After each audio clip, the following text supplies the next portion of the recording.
to day 2 of News 24's On the Record Job Summit, live from the Mother City.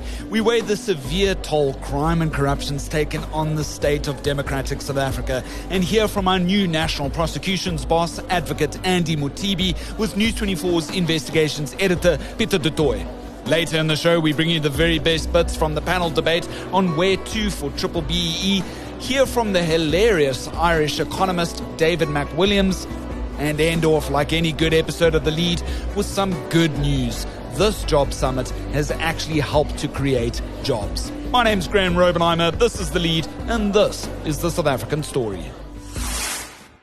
Moving to our top story today, and up to 1 trillion rand, or that equates to around 15% of our country's gross domestic product, has been wiped out thanks to rampant crime and corruption, according to News 24's research, a lot of which has been exposed already by our award-winning News 24 investigations team, while the team's editor, Pieter du Toit, led today's panel on the heavy cost of crime. It was just joined by fellow investigative journalists, of course, Jeff Wicks, Anton du Plessis, CEO of Business Against Crime South Africa, Irvin Kinnis, Associate Professor of Criminology at UCT, as well as Andy Mothibi, the advocate, who's of course now helming up as the National Director of Public Prosecutions, the new NPA boss.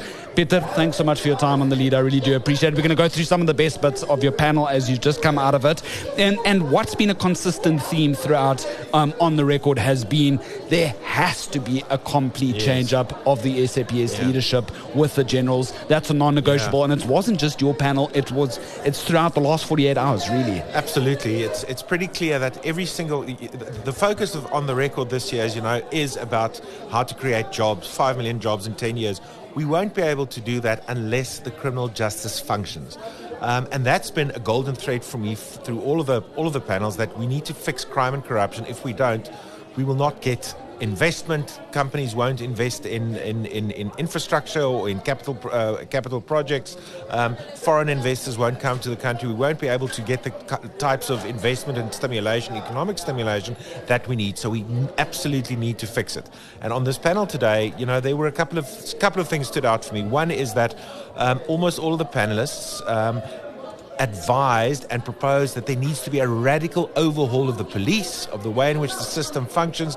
And it's very clear that we are, as Advocate Anton du Plessis said from Business Against Crime, we're on the precipice, Graeme, and we need to act now and act robustly and in a rather radical way to fix the broken system. Because we've actually got the political buy-in at the moment with, as Anton put it, this window of reform. We actually really need to act now and stop waffling about it, really. The point I want to make is that the problems are serious, the system is dysfunctional, but it's not a system that's completely collapsed yet. And there are fixes. We don't have a diagnostic problem in South Africa. We have an implementation problem. There are many experts that can tell you in 15 minutes what are the issues that must be fixed in the criminal justice system, and we've been speaking about these things for 20 years.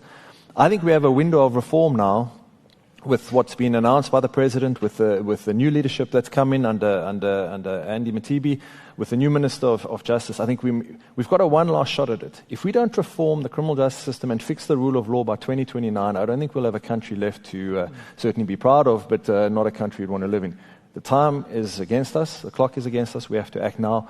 The point is, it's a crisis, but we know what to do about it. Let's just do it. Time is now. Yeah. Thank you. 2 points of departure for some of the conversations on stage were first the Zondo Commission, which looked at the years of state capture. It made various recommendations. It was a struggle for the NPA to get access to the Zondo Commission's databases and archives so that they can continue with prosecutions. That's the first commission that was referred to and referenced. The second one, obviously, the Madlanga Commission of Inquiry into police corruption, which is still ongoing.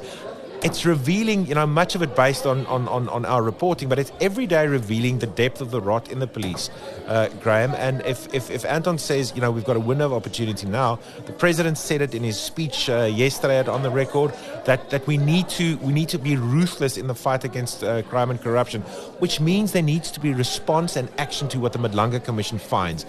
That will have serious repercussions for the structure of the police, for the police leadership. We're going to have to see firings. We're going to have to see purges of police leadership, because they clearly are not up against or up for the job. But more than that, the police have been very deeply in the tentacles of corruption and syndicates reach very deeply into the police. So we're going to have to attack that as well. Right. Since from the 1st of February, Advocate Andy Mothibi's used to be the head of the Special Investigations Unit, now has moved over, taking over from Pieter du Toit, helming up the NPA. Yeah, we had him on stage. And something that you've been on for a really long time and you constantly bring up at News 24 is that at the Justice Ministry, there's been this barring of the access to the archive files, all the findings from the Zondo Commission, so that actual successful convictions and cases can be built on the NPA side of things. What did the advocate reveal to us today? Well, he did say that they've now got full access. They don't have to go through this laborious process with the Department of Justice to get access to the archives. Definitely. IDEC in particular.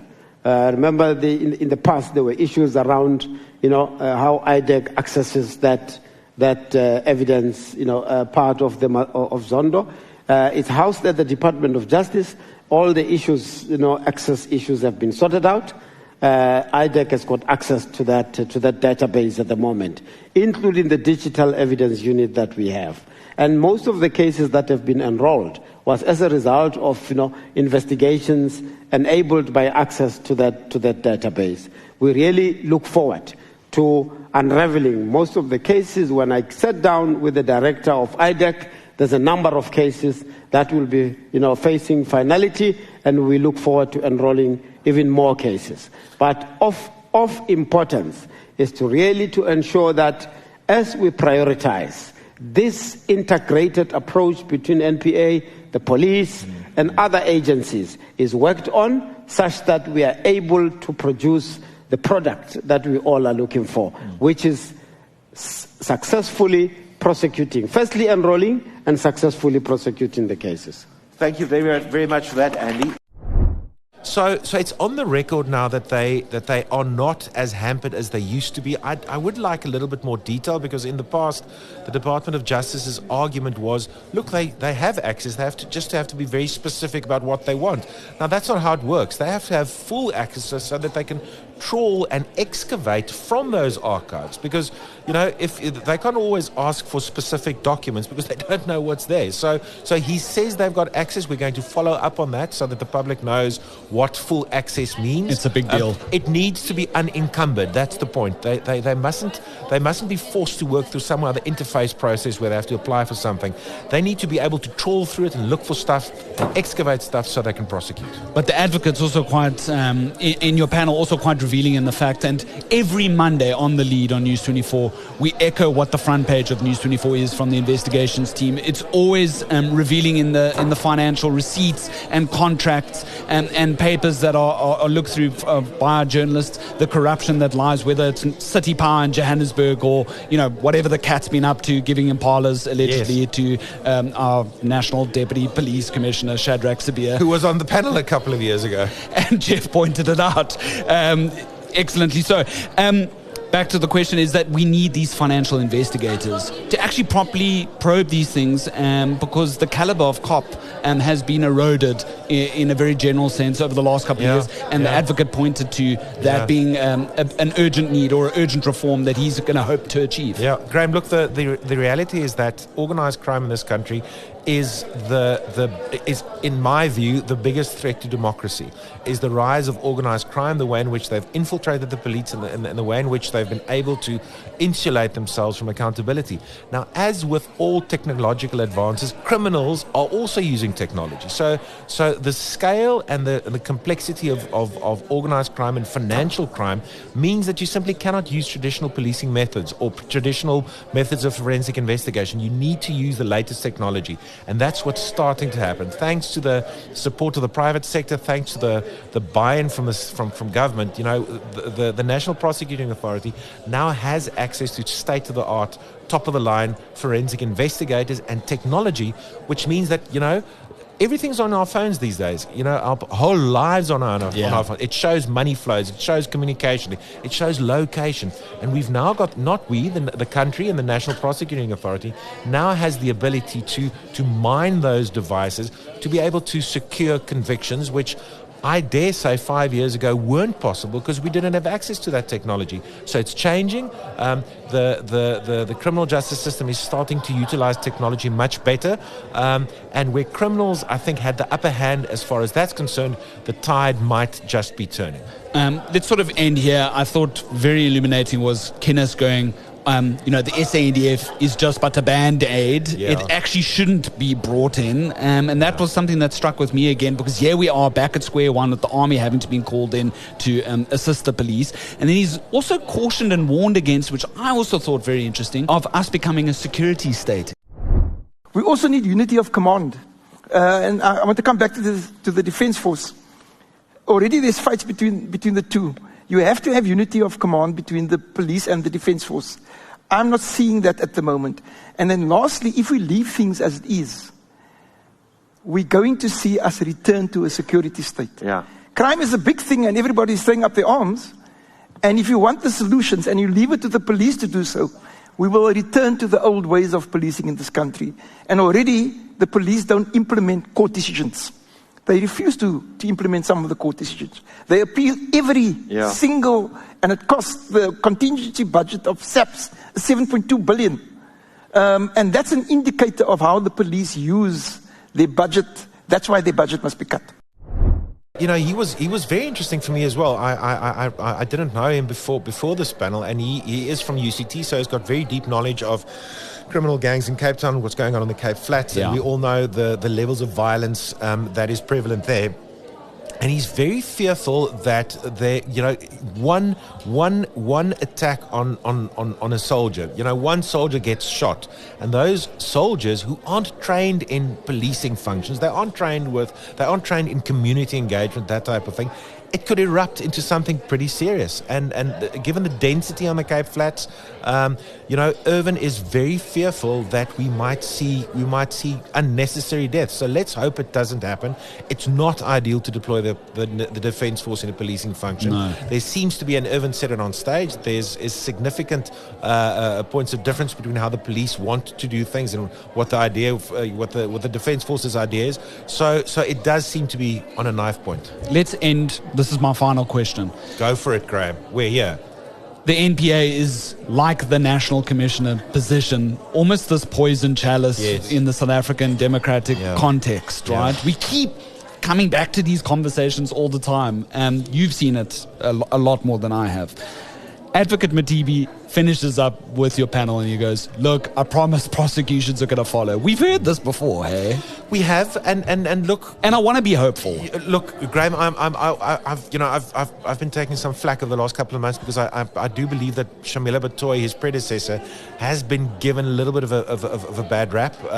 She inherited a broken organisation, and if you actually look at the record, some of the biggest state capture figures are now on trial in the Transnet case. Brian Molefe, Siyabonga Gama, a whole host of those Transnet figures. Malusi Gigaba, former Minister of Public Enterprises. Doctor. You've got Ace Magashule on trial in the High Court. So there are a number of cases in front of the High Court. It is moving slowly, and that's the frustration for all of us.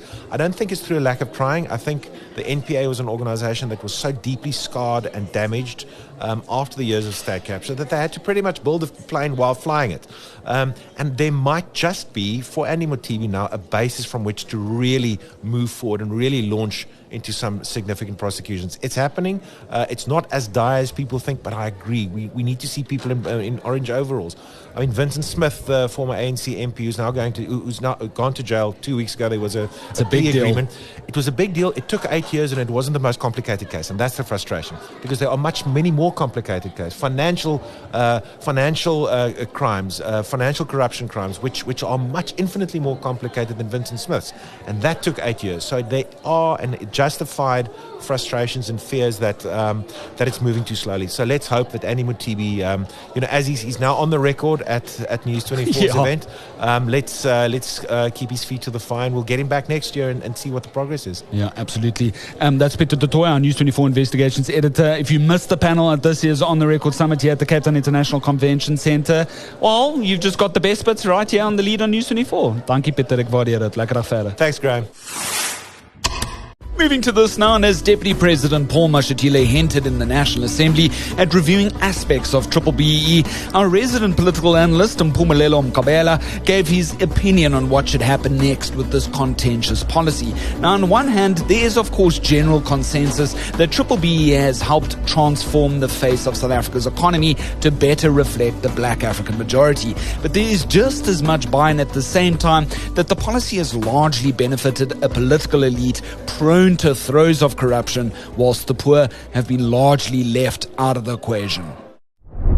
If I were to make a contribution in what needs to be done, I would say the following. One, we should stop black economic disempowerment. This is how it's happening. So if you get a contract in government to build a school, that contract should be properly monitored and the outcome must be a good quality school. Because if it's a good quality school, the empowerment goes wider to the village, to the township, to the community. What we have seen in the last few years is disempowerment in a sense that people get this contract, they don't finish the schools. Or the school is finished but falls apart. It falls apart in few years. Or it's finished but it has cost the state arm and a leg because of the payments I mentioned earlier that too many people have to be paid. Now you are disempowering people in that fashion.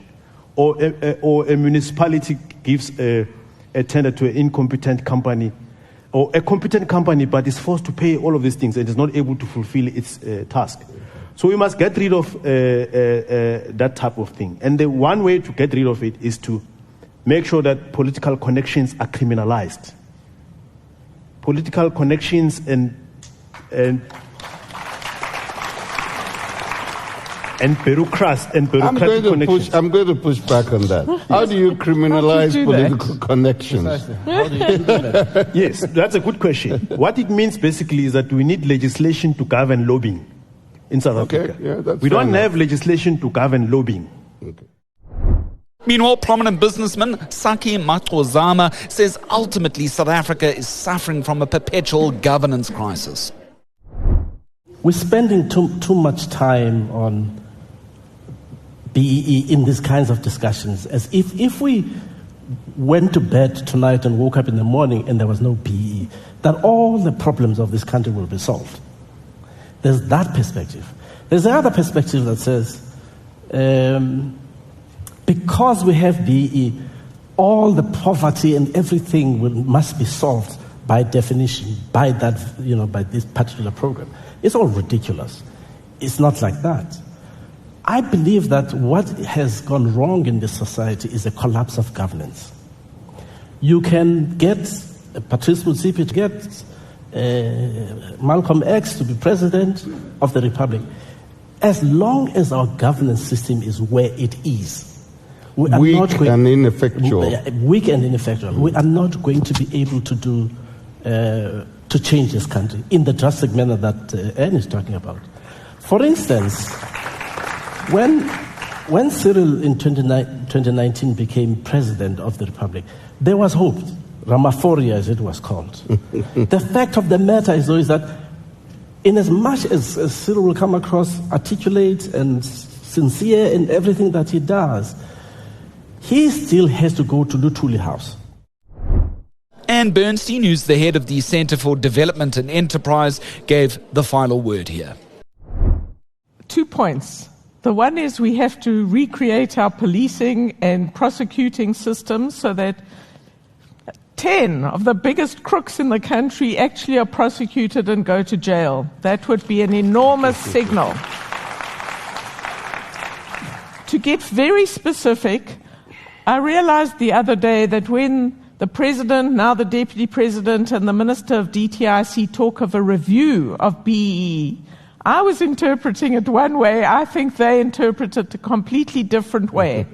So certainly what I understand now, they talk of a review which is an internal review in the department. I would support a review of BEE, capital letters, lowercase, whatever you want to call it, but a review of this big issue in the country is a public review with experts, with business leaders, with civil society, with everyone we can think of, but a serious review that is public. It's not something that's done short or long term. As the Minister of DTIC says, he says he's doing this, but at the same time, they're introducing a transformation fund that's going to be implemented, I think, the day after the sort of request for comments are in. So we need to get serious about this.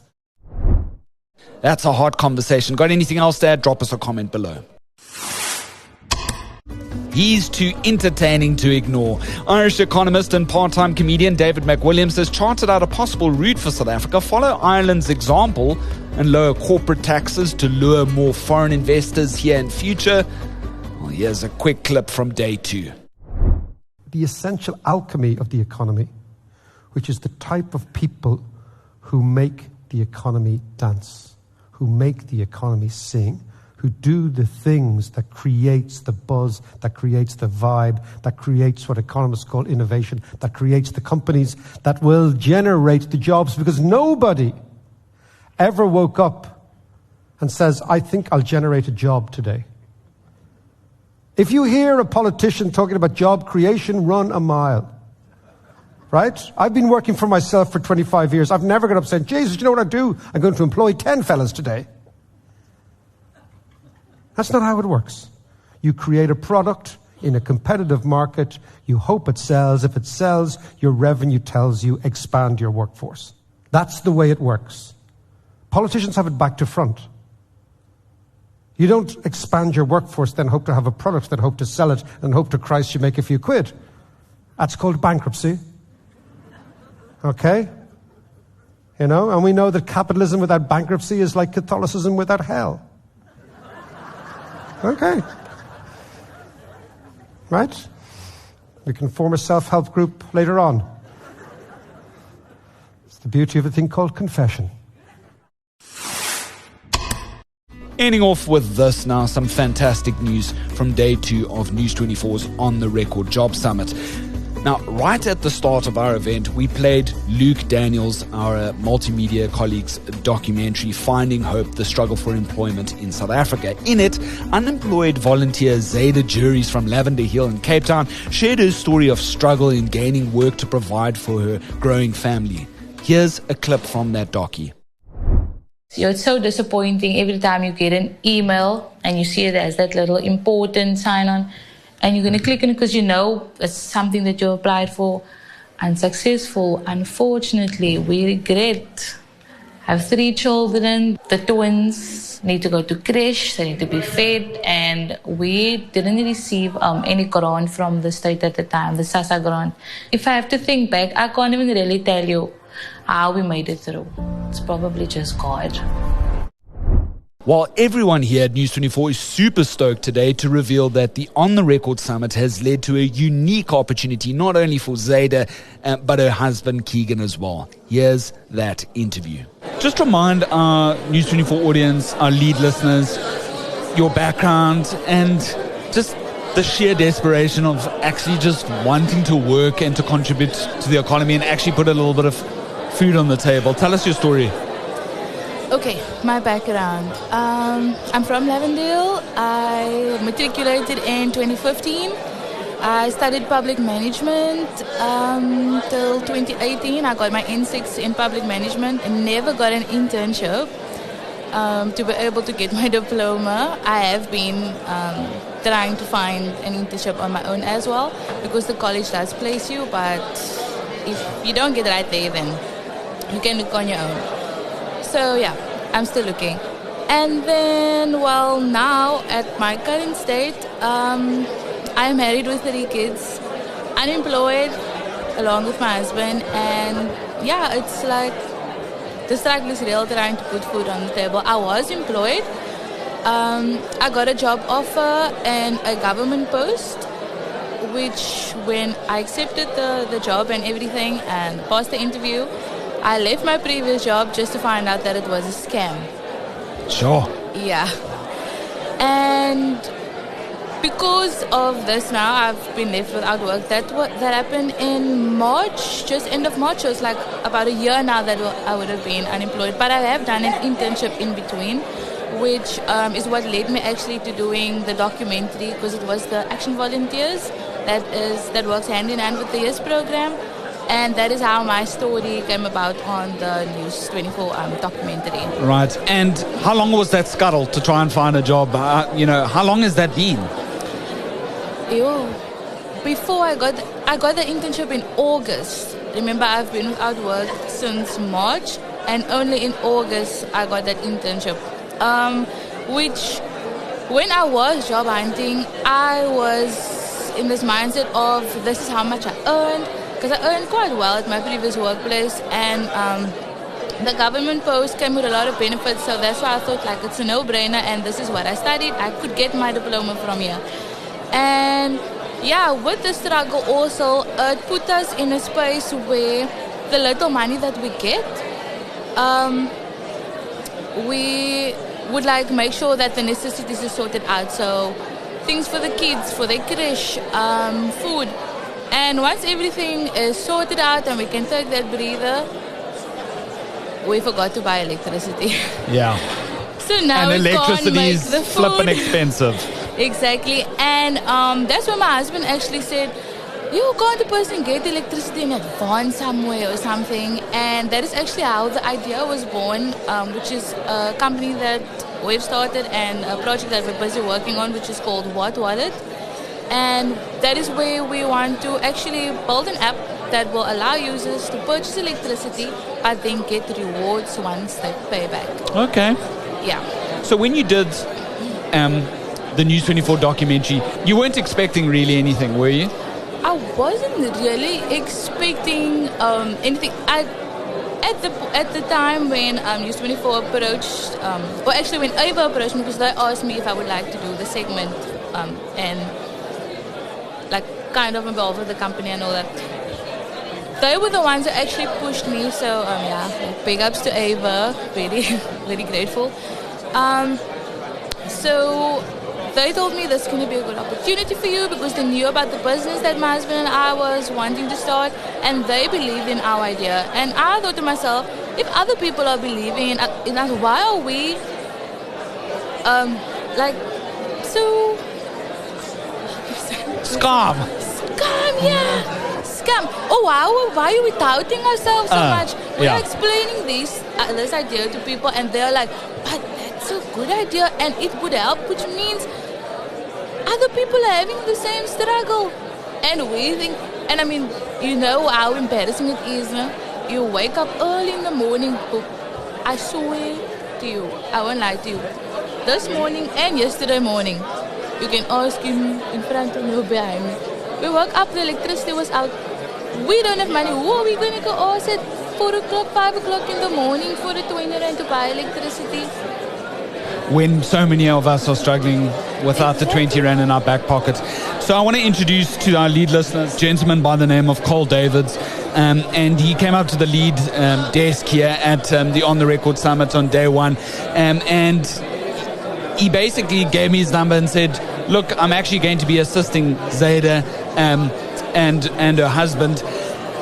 Did you just watch the News 24 documentary and go, this looks like a promising duo, let's give them some hope? When your conference started, that was like the highlight for all of us.